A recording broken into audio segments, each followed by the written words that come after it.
Make sure our brakes are set. Make sure our cabin doors are closed and locked. So we'll verify that those are locked. We'll go ahead and bring the window closed and lock it. Okay. Alright, so now we're going to check our flight controls. Make sure that we have freedom of movement on those flight controls. So the ailerons left and right. We're going to go ahead and pull up, and then when the aileron is over to the left, we're going to make sure that that aileron is up and down. Up and down. And also with the elevator, we'll take a look back behind us. Where that elevator goes up and down. Check those rudder pedals too. Make sure that they have freedom of movement and that the rudder is moving slightly.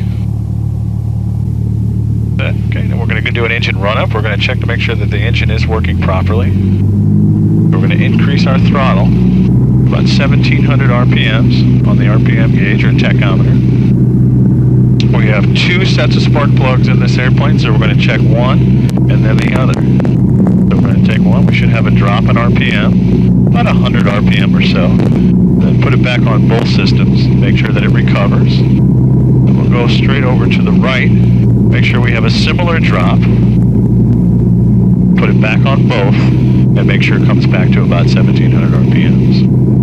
While we're there, we're also going to bring on the carb heat. Let's puts warm air into the carburetor in case we get any kind of icing condition. We're going to make sure that we have a slight drop in RPM when we do that. While we're there,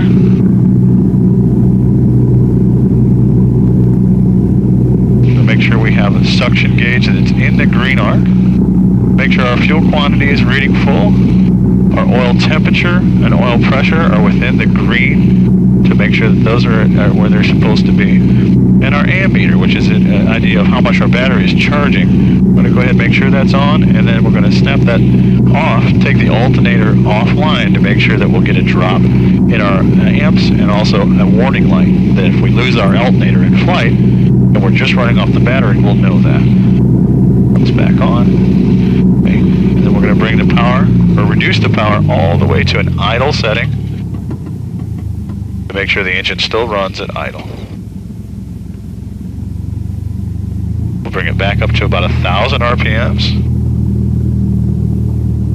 And our pre-flight run-up is complete.